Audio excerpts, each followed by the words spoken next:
Hello everyone.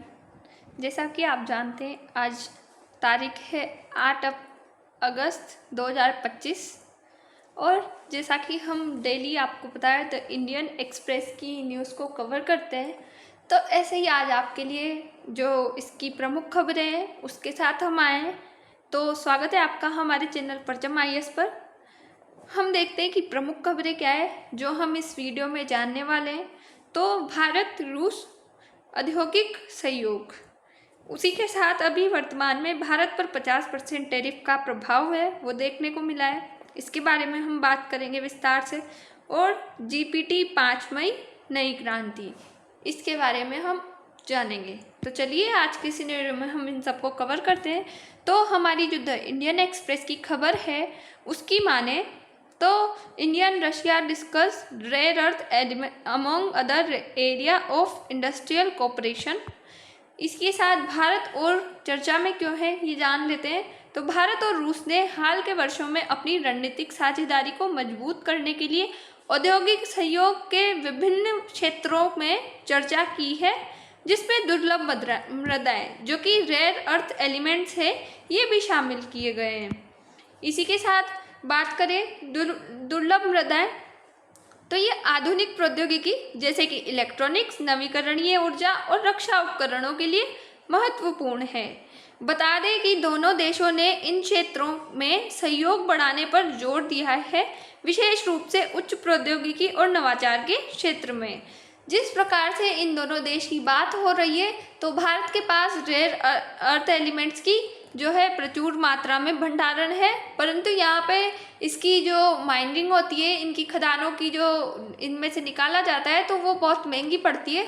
तो कहीं ना कहीं से भारत अपने रेयर अर्थ एलिमेंट्स है उनके लिए पूर्ण रूप से या अंशकालिक रूप से हम मान सकते हैं कि चाइना के ऊपर डिपेंड होता है, तो ये डिपेंडेंसी कम हो सकती है इससे। 2024 के 22वें भारत रूस शिखर सम्मेलन में दोनों देशों ने औद्योगिक सहयोग, ऊर्जा और प्रौद्योगिकी हस्तांतरण जैसे क्षेत्रों में सहमति व्यक्त की है। इन दोनों देशों ने इन सब में एकदम सहयोग के साथ सहमति व्यक्त की है कि हम इनमें आपका समर्थन दे रहे हैं। दुर्लभ मृदाओं के संदर्भ में बात करें तो भारत रूस के संसाधन संबंध क्षेत्रों जैसे सुदूर पूर्व और आर्कटिक में खनन और प्रौद्योगिकी हस्तांतरण के अवसरों की तलाश कर रहा है। रूस जो कि दुर्लभ मृदाओं के भंडार में समृद्ध है, भारत के साथ संयुक्त परियोजनाओं के माध्यम से इन संसाधनों का दोहन करने की दिशा में काम कर रहा है। बता दें ये सहयोग भारत की मेक इन इंडिया पहल और रूस की तकनीकी विशेषज्ञता को पूरा बनाता है। भारत की मेक इन इंडिया की जो पहल है उसमें अभी हमें बहुत सारे नवाचार देखने को मिले हैं, बहुत सारी अच्छी जो है नई नई योजनाएं, अच्छी डेवलपमेंट देखने को मिला है। तो उसके हिसाब से जो रेयर अर्थ एलिमेंट्स है उनको भी हम यहाँ केंद्र में रख के समझ सकते हैं कि ये भारत की मेक इन इंडिया पहल का एक अग्रणी कदम है। उसी के साथ बात करें कि दुर्लभ मृदाओं के उपयोग, तो ये रेयर अर्थ एलिमेंट्स के जो है उपयोग क्या क्या होते हैं, किस यूज़ में ये काम में ली जाती है। तो इलेक्ट्रॉनिक्स और प्रौद्योगिकी, इसकी बात करें तो स्मार्टफोन जैसा कि हम आप यूज़ करते हैं स्मार्टफोन को, जो कि सभी के लिए बहुत जीवन में इम्पोर्टेंट चीज़ बन चुका है। लैपटॉप, टीवी में डिस्प्ले, स्क्रीन और बैटरी के लिए जैसे लिथियम, सिरेनियम, यूरेनियम ये रेयर अर्थ एलिमेंट्स काम में लिए जाते हैं। उसी के साथ बता दें कि हार्ड डिस्क ड्राइव और ऑप्टिकल सेंसर में भी इसे काम में लिया जाता है। लेज़र प्रौद्योगिकी में नियोडियम, एर्बियम और नवीकरणीय ऊर्जा की अगर बात करें तो जो पवन टरबाइन के लिए शक्तिशाली चुंबक जो कि नियोडियम और डिस्प्रोसियम है, तो इनके लिए उपयोग में ली जाती है। पवन टरबाइन जो है वर्तमान में बहुत महत्वपूर्ण हो चुकी है क्योंकि इसके उपयोग बढ़ा दिए गए हैं। उसी के साथ सौर पैनल और इलेक्ट्रिक वाहनों की बैटरियों में भी इसका उपयोग किया जाता है।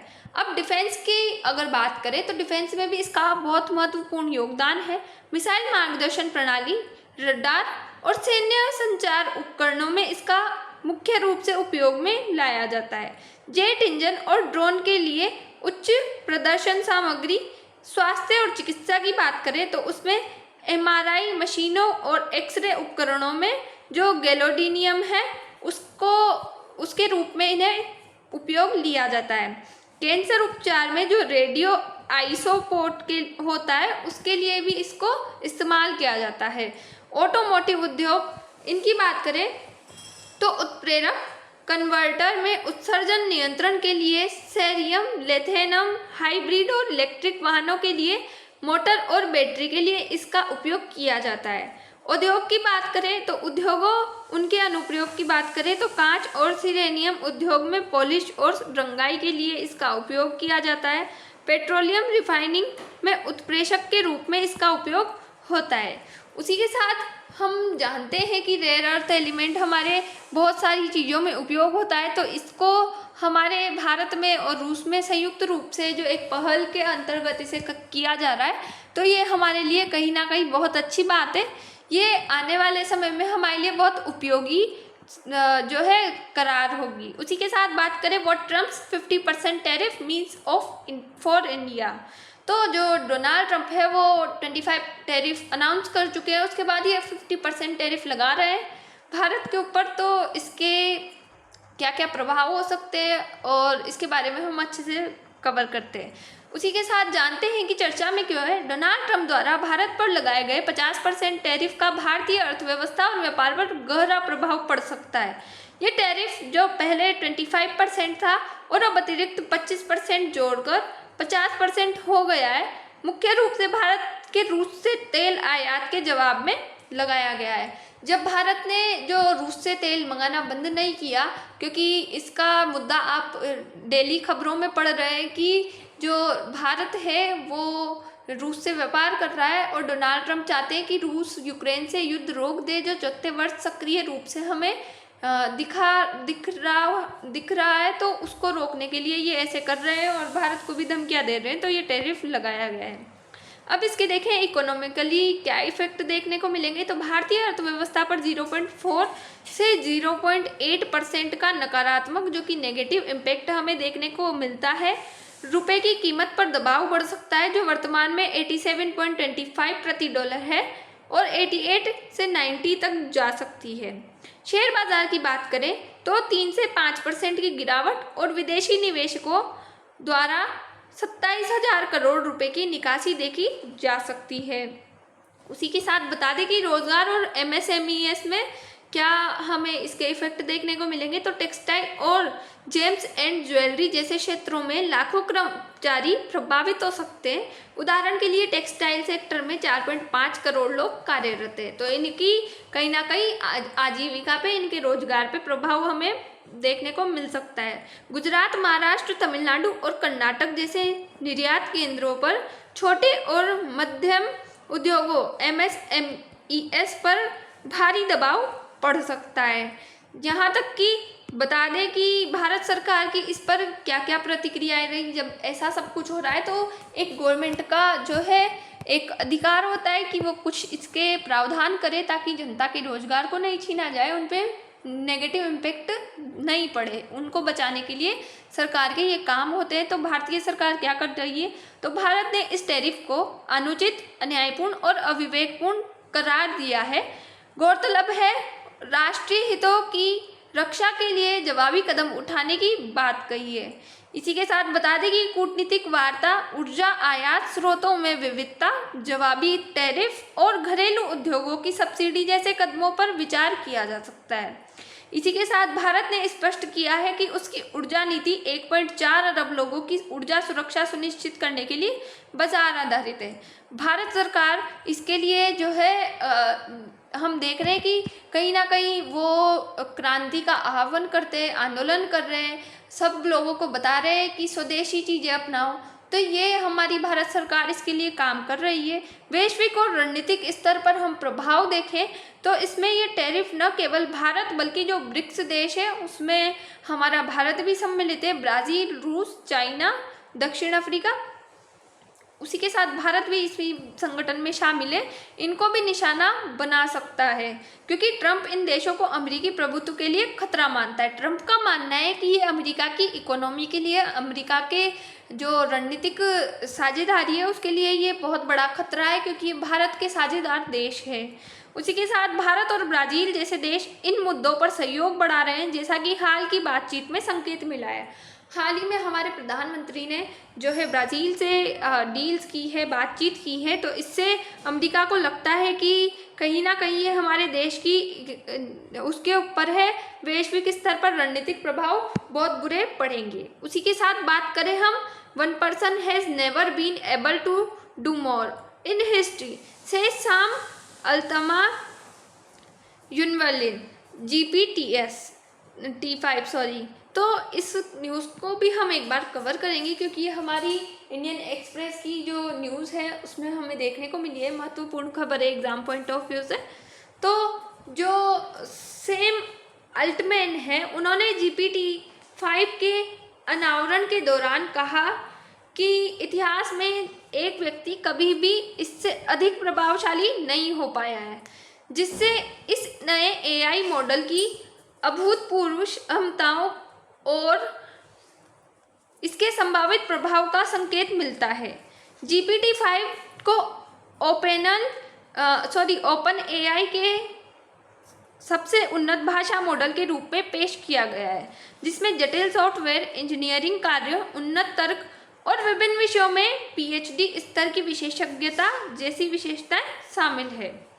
उसी के साथ हम बात करें कि AI का प्रचलन बहुत बढ़ रहा है, तो ये हमारी न्यूज़ में एक दो दिन में कंसर्न में रहते हैं, तो इनको हमें जान लेना अच्छा है। क्योंकि किसी भी तकनीकी को अगर हम पहले इंटरनेट आया उससे भागे तो वो भागना हमारी मूर्खता होगी, क्योंकि जो चीज़ आ गई है वो आने वाले टाइम में बढ़ेगी, सही, वो घटने वाली नहीं है। AI बन गया है तो आने वाले टाइम में इसका यूज़ ज़्यादा होगा, तो इनको हम जितनी जल्दी एक्सेप्ट कर ले, क्योंकि इनके अच्छे इफेक्ट्स भी हैं, तो उन्हें अपना के इन्हें एक्सेप्ट कर ले जितनी जल्दी उतना अच्छा होगा। तो GPT-5 की विशेषताएं क्या है? तो एकीकृत मॉडल डिजाइन, जो GPT-5 का एक एकीकृत प्रणाली है जो GPT सीरीज की मल्टी मॉडल क्षमताओं और O सीरीज जैसे O1, O3 की तर्क शक्ति को जोड़ती है। यह स्वचालित रूप से यह तय करती है कि किसी प्रश्न के लिए तेज प्रक्रिया देनी है या गहन तर्क करना है। जो GPT-5 थिंकिंग है, इसकी हमें आवश्यकता इसके लिए होगी जिससे उपयोगकर्ताओं को मॉडल स्विच करने की ज़रूरत नहीं पड़ेगी। उसी के साथ उसकी उन्नत तर्क क्षमता हमें यहाँ पे देखने को मिलती है। GPT-5 जटिल बहुचरणीय समस्याओं को हल करने में उत्कृष्ट है। खास कोडिंग, गणित, विज्ञान, वित्त और कानून जैसे क्षेत्रों में यह PhD स्तर की विशेषज्ञता प्रदान करता है और तर्क आधारित कार्यों में कम भ्रम पैदा करता है। जैसे कि हम जानते हैं, हम आजकल जो ChatGPT है उसके माध्यम से किसी भी बुक को पढ़ना चाहे तो वो हमें पढ़ा देता है, किसी भी की भी जो बायोग्राफी है वो पढ़ना चाहे तो वो पढ़ा देता है। ये सब चीज़ें वो जितने शब्दों में हम मांगना चाहे वो बता देता है। हम बोले कि अगर वो 2000 वर्ड्स चाहिए हमें किसी बुक की समरी, तो वो भी हमें प्रोवाइड करता है। तो इससे पता है, एक तो इंसान का दिमाग है वो कहीं ना कहीं कमज़ोर होने की संभावना है, क्योंकि अगर ऐसे चलता रहा तो इंसान का दिमाग कमज़ोर होना है, क्योंकि वो अपने दिमाग को ज़्यादा यूज़ में नहीं लेगा।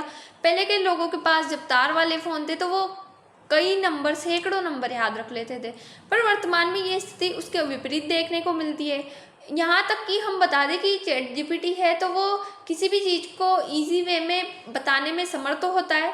अभी तो इसकी जो है छोटी टेक्नोलॉजी आई है, आने वाले टाइम में इसके और भी विकसित रूप हमें देखने को मिलेंगे, तो ये हमारे लिए इम्पोर्टेंट है। अगर हम एग्ज़ाम तैयारी कर रहे हैं तो उसके लिए तो इम्पोर्टेंट है, पर अगर हम एक नागरिक है जो कि जागरूक नागरिक है तो उसके नाते हमें ये सब जानने की आवश्यकता होती है। मल्टी मॉडल क्षमताएं, ये टेक्स्ट, इमेज और संभावित रूप से ऑडियो और वीडियो इनपुट को प्रोसेस कर सकता है।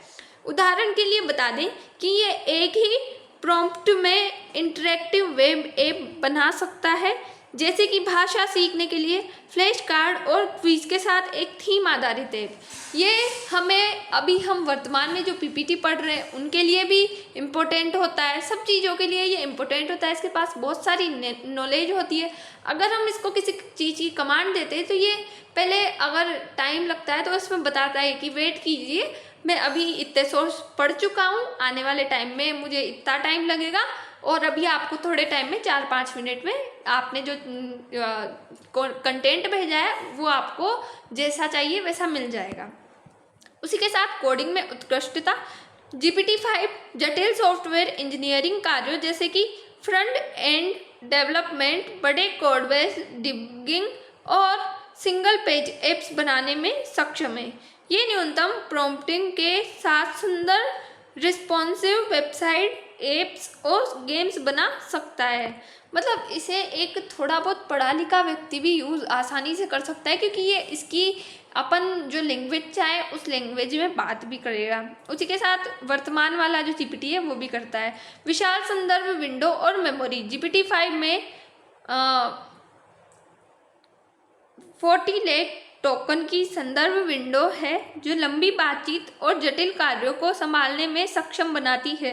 इसमें दीर्घकालिक मेमोरी भी शामिल है जो उपयोगकर्ताओं की प्राथमिकताओं और पिछले संवादों को याद रखती है। इसमें हिस्ट्री का ऑप्शन भी होता है, जो मतलब कोई उपयोगकर्ता है वो भूल गया तो उसकी जो इम्पोर्टेंट फाइल्स है उन्हें याद रखने में ये मुख्य रूप से सक्रिय है, जिससे अधिक व्यक्तिगत अनुभव मिलता है। उसी के साथ सुरक्षा और विश्वसनीयता की बात करें तो GPT-5 में सुरक्षित, पूर्णता, सेफ कॉम्प्लीमेंट्स तकनीकी का उपयोग किया गया है, जो खतरनाक या अस्पष्ट प्रश्नों को सुरक्षित और उपयोगी उत्तरों में बदल देती है। ये भ्रम को 45% तक कम करता है और गलत सूचनाओं को कम करने में मदद करता है। इसमें ऐसे फीचर्स होंगे जो गलत सूचनाओं को कम करने की कोशिश करेगा। लेखन और संरचनात्मकता की बात करें तो ये लेखन में बेहतर प्रदर्शन करता है, जिसमें साहित्यिक गहराई और लय के साथ आकर्षक सामग्री जैसे कि भाषण, कविताएं और कहानियां बनाना शामिल है। इसको हम जो है वर्तमान में हम देखते हैं कि पॉडकास्ट होते हैं, तो पॉडकास्ट वगैरह के लिए भी इसका यूज़ किया जाता है। अगर हम इससे बोले कि हमें एक पॉडकास्ट तैयार करना है, चैट जीपीटी से बोले तो वो बहुत अच्छी तरीके से पॉडकास्ट तैयार कर देता है। मतलब कुल मिला के कहने का तात्पर्य ये है कि अगर हम देखें तो हर सेक्टर में जीपीटी का जो है ट्रेंड बहुत ज़्यादा बढ़ गया है। शिक्षा में देखें तो शिक्षा में बहुत सारी पढ़ाई की किताबें वगैरह सबके लिए है। बिजनेस में देखें तो बिजनेस में भी ये बहुत सारे आइडियाज़ देता है। उसी के साथ बात करें हम कि ये जो सोशल मीडिया प्लेटफॉर्म के लोग हैं, तो वर्तमान में जो हम देखते हैं हर कोई पॉडकास्ट करता है, तो पॉडकास्ट के लिए ये खुद ही ऐसे फीचर्स डेवलप करता है कि दो लोग आपस में बात करें और एक पॉडकास्ट है वो जनरेट हो जाता है। इसी के साथ अगर छोटे बच्चे होते हैं तो एक कोई बच्चा है वो किसी चीज़ से डरता है, तो उससे बोले कि इसके मन में ये भ्रम है, इसको जो है किसी चीज़ को लेके भ्रम है कि ये गंदा होता है, भूत होता है या फिर किसी चीज़ से डर लगता है, तो उसे सकारात्मकता में बच्चे के माइंड में डालने की कोशिश करो, तो ये इसके लिए भी उपयोगी है। तो वर्तमान में तो ये हमारे लिए जो एक तरह से हार्ट बीट की तरह है कि चैट जीपीटी के बिना वर्तमान में अगर कोई एक सिंगल पर्सन भी है तो वो अपंग है। उसी के साथ ये स्पष्ट संरचनाओं को भी बेहतर ढंग से संभालता है। स्वास्थ्य और अन्य क्षेत्रों में इसकी उपयोगिता है। हाल ही में एक अमेरिका की एक लेडी थी जो कि प्रेग्नेंट थी, उसने अपने लेबर पेन के टाइम चैट जीपीटी से पूछा कि AI जो चैट जीपीटी है, मुझे यहाँ ऐसे ऐसे दर्द हो रहा है, तो इसने एक बार बोला कि आप प्लीज़ हेल्पलाइन नंबर पे कॉल कीजिए। तो उसके बाद जो वो लेडी है वो नहीं करती। उसी के बाद फिर एक और बार वो बोलता है कि आप इसे 2 सेकंड के अंदर कीजिए वरना आपकी जान जा सकती है। तो उस लेडी ने फटाफट हेल्पलाइन नंबर पे फ़ोन करके और अपनी जान बचा ली। और हालांकि डॉक्टर से भी ये जानकारी मिली थी कि अगर इसे टाइम पर नहीं लाया जाता तो इनकी जान जा सकती थी। उसी के साथ GPT-5 स्वास्थ्य संबंधी प्रश्नों में अधिक सटीक और सक्रिय विचार साझेदार के रूप में कार्य करता है। हालांकि ये चिकित्सा पेशेवरों का स्थान नहीं लेता, लेकिन ये डेटा विश्लेषण, अनुसंधान और व्यावसायिक कार्यों में उपयोगी है। मतलब ये जो है किसी भी चीज़ की एग्जैक्ट जानकारी दे देता है कि कौन सी चीज़ किस टाइम पे जो है हमें प्रोवाइड करनी है एक पेशेंट को, तो इन सबको ये अच्छे से समझा देता है किसी भी व्यक्ति को। पहुंच और मूल्य निर्धारण की बात करें तो मुफ्त उपयोगीकर्ता GPT-5 तक सीमित पहुंच 5 घंटे में 10 संदेश और प्रतिदिन एक GPT-5 थिंकिंग संदेश देता है। उसी के साथ प्लस उपयोगिता की बात करें तो उच्च उपयोग सीमा 3 घंटे में 80 संदेश। मतलब जो पे करके करेंगे इसका यूज़ तो उसको 3 घंटे में 80 संदेश दे सकता है ये, और अगर जो फ्री वाले हैं तो उनको 5 घंटे में 10 संदेश प्रतिदिन एक GPT-5 दे सकता है। उसी के साथ प्रो और टीम उपयोगीकर्ता की बात करें तो GPT-5 और GPT-5 प्रो तक असीमित पहुंचे, यहाँ तक कि साथ ही जटिल कार्यों के लिए GPT-5 थिंकिंग प्रो बहुत महत्वपूर्ण है।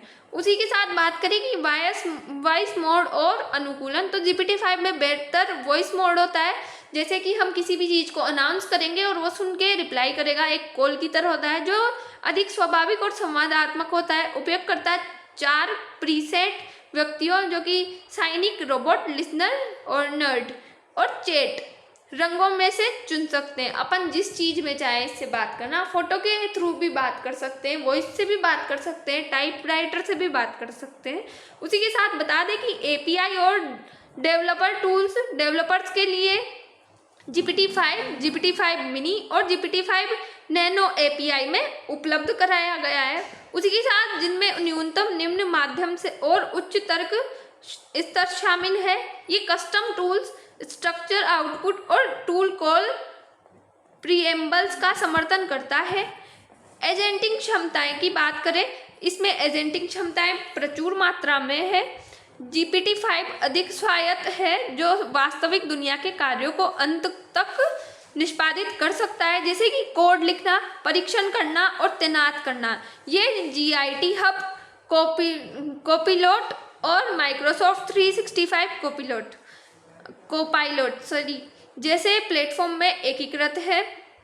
मतलब जो कोपायलट ऐप है उनमें जो बेस्ट तकनीकी के हम बहुत सारे फीचर्स देखते हैं कि कोई पर्टिकुलर एजेंसी है या कंपनी है, वो 3 आवर्स में हमें इन सबको सिखाती है। तो इनमें ये चैट GPT है, GPT-5 है, इनके बारे में भी हमें जानकारी मिल सकती है आने वाले टाइम में, और ये बहुत महत्वपूर्ण चीज़ है। उसी के साथ GPT-5 आने वाले जो तकनीक है और मतलब विभिन्न सेक्टरों में एक क्रांति के रूप में कार्य कर रहा है। इसी के साथ उम्मीद है आपको हमारी आज की द इंडियन एक्सप्रेस की सारी खबरें समझ आई होगी। इसी के साथ मिलते हैं नेक्स्ट वीडियो में। जब तक के लिए स्वस्थ रहिए, मस्त रहिए। Thank you so much.